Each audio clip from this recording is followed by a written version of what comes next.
Greetings and welcome to our Patent Insider Secrets, Patent Insider Tidbits. Coming to you briefly today, we want to really get into this whole Tesla trademark dispute and really get into the details behind it. It's going to be pretty brief today. We don't want to go without dealing with our Friday and sharing. So before we get into it, we want to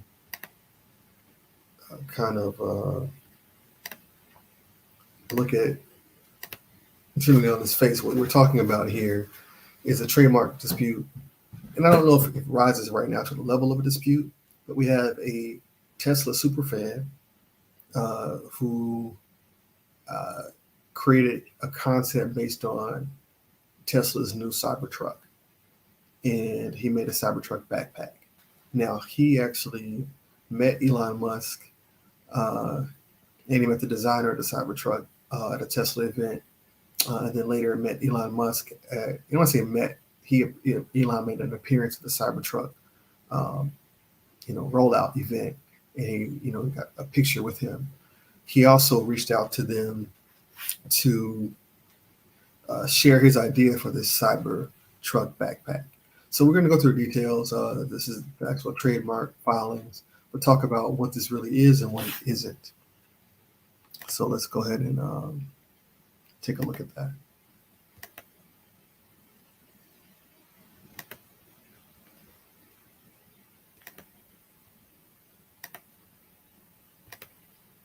So you can get all of this on our blog, Patent Insider Secrets. But basically what happened here, it says that Tesla files trademark on a Tesla fan's product. Is Elon stealing a Tesla fan's IP after the fan shared it with him? And this is the headline, I guess, from Black Enterprise. Black man claims he's presenting his idea directly to Elon Musk, who then filed a trademark, stealing it. I think that's more eye candy. I don't know that this has anything to do with black or white. We'll look at the Tesla situation here, the IP situation, and really look at what's behind it. So this reported in Black Enterprise and other media outlets over the last couple of days with a triggering headline: Black man claims he presented his idea directly to Elon Musk, who then filed a trademark, stealing it. So this definitely sounds like an IP disaster in real time, but let's break it down. So Tesla fan written a lawsuit, picture below with Elon Musk. This is at the Cybertruck event. When Tesla released the Cybertruck in 2019, he developed a collector's item based on the Cybertruck vehicle concept. So he said he attended the unveiling of the Model Y in 2019 in March, and he met friends who would go on to design the Cybertruck. This is his own Twitter. He said in November he attended the unveiling of the Cybertruck, where he got to meet Elon Musk, a person he's admired and respected for many years. And so this is the Cybertruck, and if you see this actually in the background here, you can take a picture in front of it, a selfie. And so he developed the Cyber backpack based on the design of the Cybertruck. And then he created a website, a catchy TikTok video showcasing his masterpiece. And it really, doesn't capture the aesthetic. Has a hard shell. Its performance. It has, a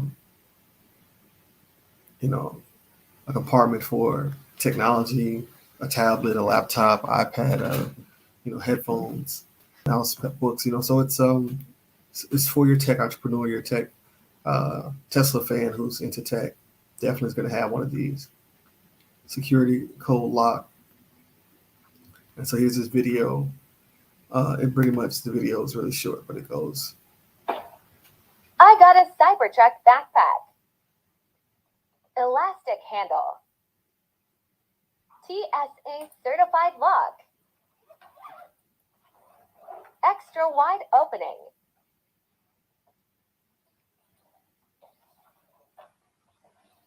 USB charging port.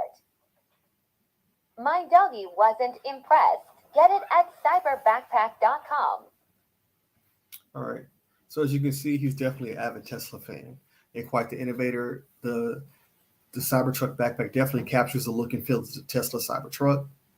And so he's enthusiastic. He pitched his idea online to the designer and to Elon Musk. He started the website, cyberbackpack.com, started taking pre-orders.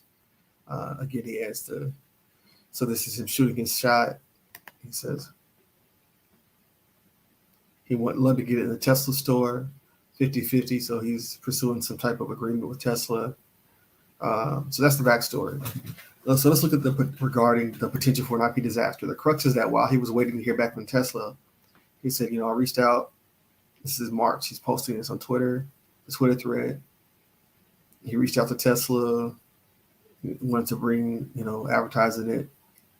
And then he said April, Tesla files the word cyber backpack and indicated that the filing is intended to use to sell. So it's and then he said, so he looked at it, the details. That's strange. Since then, online news about the trademark filing exploded and not a word from Tesla or Elon. Bruh. So he's like, what's going on?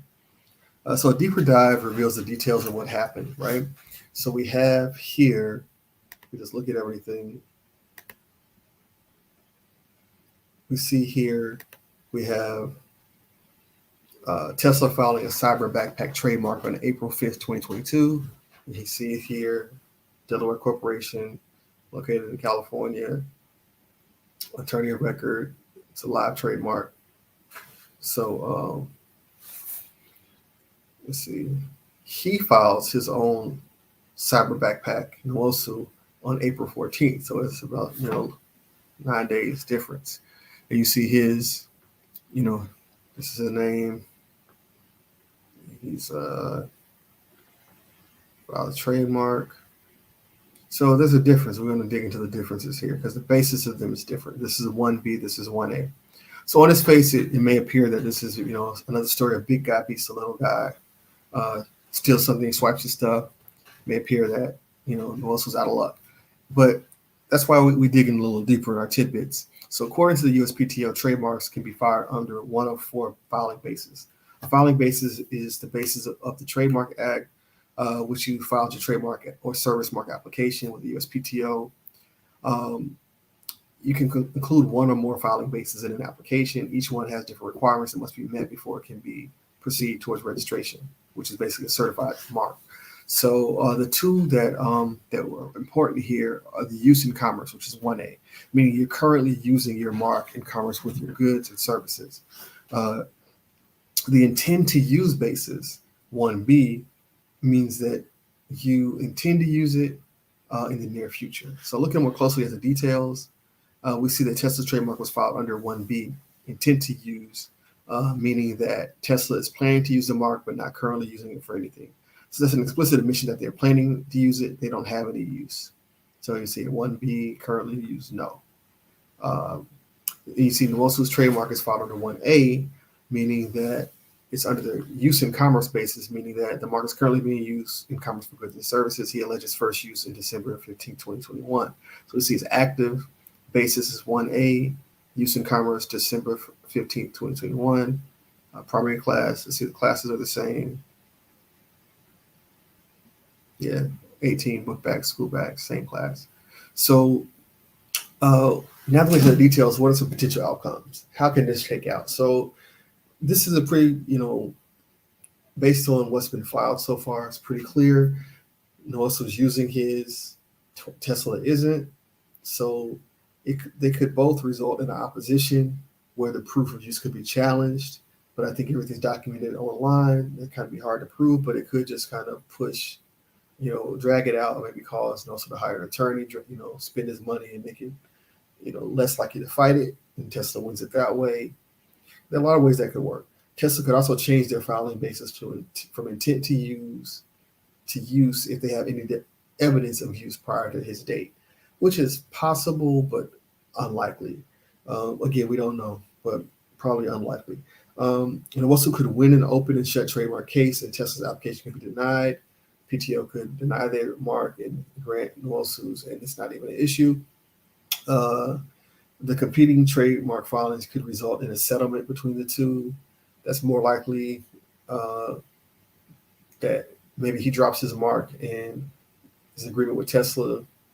Some kind of settlement is reached where this whole business goes away, but he's compensated in some way and Tesla moves forward. That could happen. And anything else, these are likelihoods based on scenarios, based on things that are, I would say, conventional. You're dealing with people. People aren't always conventional. People think anything's possible. So Those are some likely outcomes. What are some patent insider tidbits to take away here? So the whole point of us doing this, we examine what's happening in IP. Patent Insider, we exist to save your startup, your company from IP disaster. And one of the main things we want to do is to give you lessons, actionable steps, things you can take away to use for your startup. So 5 lessons you can take away from this case study. The first is that as a founder or innovator, number 1, protecting your IP is always on you. No one else is going to do it for you. No one else is going to do it for you. Second, protect yourself before swimming with the sharks. They have a show called Shark Tank. That's not a joke. Big business sharks eat the little fish all the time. So go in with this in mind. Don't think that they will share or offer you a business opportunity out of the kindness of their heart. Even if it's just the NDA, protect yourself. This is similar to putting your mask on first in the airplane before helping others. The same rules apply. 3, leverage your strengths. Leverage your strengths because you're smaller. It doesn't mean you have nothing to offer. You are creative and innovative. Your idea is something that they don't have. So you're also able to innovate and move more quickly and nimbly than they can. So use this to your advantage. Number 4, protect your IP in some measure before meeting with a potential partner or competitor to strike a deal. This was happenstance. He met Elon at this event. He knew about the Tesla event. He got tickets, whatever kind of security they had. He was able to get there and have a meeting. I don't know that he was able to talk to him beyond getting that picture. That doesn't imply that he had any conversation at that time. This idea came up after that meeting. But before he actually started pitching on Twitter, when he started to make this thing happen, you want to have some you can file a trademark. You put that video out and file a trademark. Have it pending before you have the conversation. That gives you leverage. Again, if you have something real, get a trademark, a patent, a copyright. Get something pending before you start negotiating. Again, you can even have a patent. You can have a provisional patent pending. Remember this. It's the airplane example again. Put your own mask on first. This is probably the thing I see most happen. I have a story. Remember a client a long time ago was telling me about a story about something they presented to Procter & Gamble as a teenager. And it's something very similar to the flossers that we use today. They presented the idea thinking that because their parents or somebody knew somebody that worked at P&G, it was a wonderful idea. They had no IP protection. So the meeting went well. They had the people in there, wrote everything down, never called back, never got anything else, but they saw it, as a product.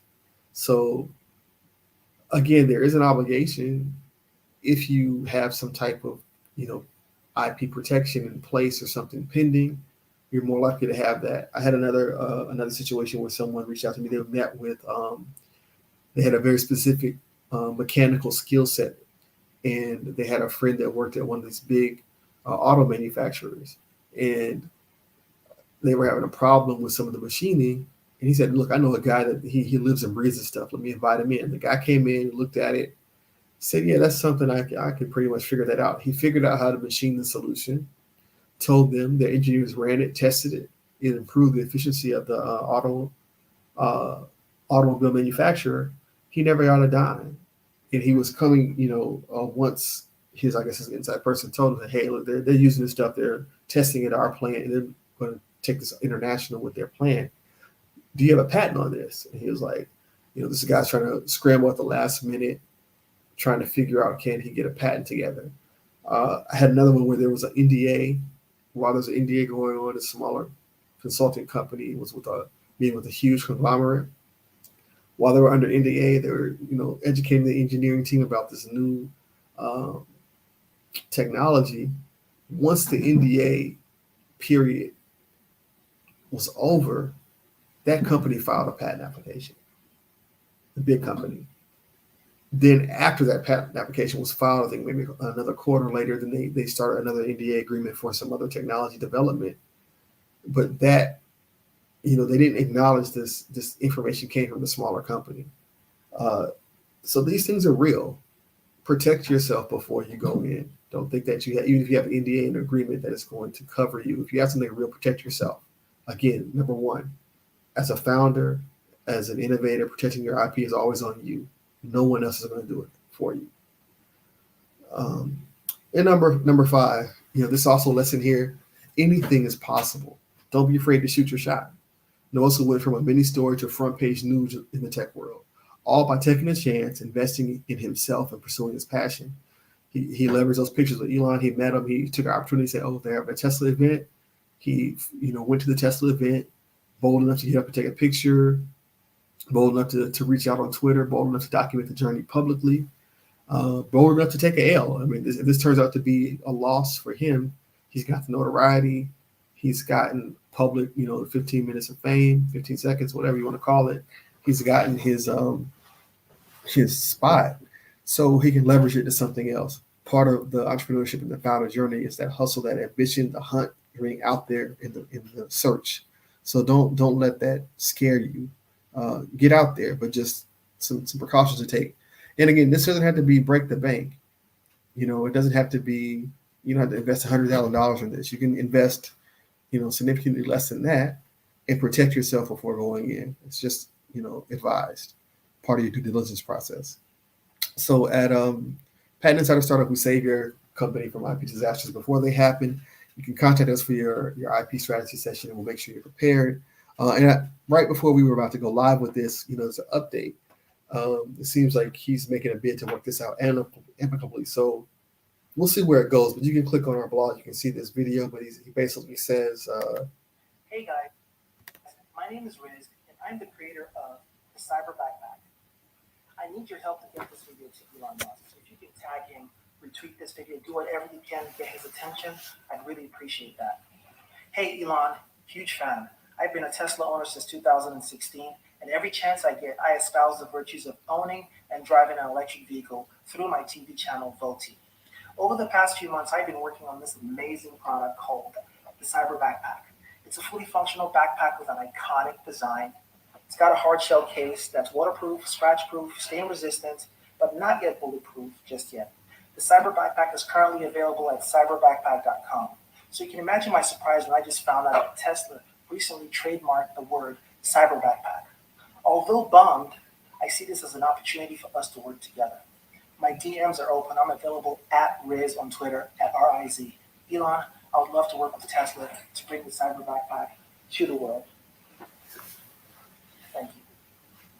so we see that, from the inventor himself, fully pitching, and then in another, that was a video about a minute, and then in a text tweet, he says, "The goal at the end of the day is to work with Tesla. I'm a massive fan of Elon Musk. There's generational support for the Tesla mission in my family. I would love to be an advocate for how Tesla is a diverse and inclusive company despite popular narratives to the contrary." So he's looking to work this out. He's looking to have an amicable solution. So let's keep an eye on this and see what happens. Again, this is our Patent Insider Tidbits, talking about Tesla files a trademark on a Tesla fan's product as Elon stealing the fan's IP after he shared it with them. I'll let you answer that question yourself. We want to really dig into the details against what the law is behind this, and just also give some advice again to founders to help in this kind of situation. With that, it's Tariq signing off of Patent Insider Startup, Patent Insider Tidbits. I hope you enjoyed it. We'll catch up with you next time.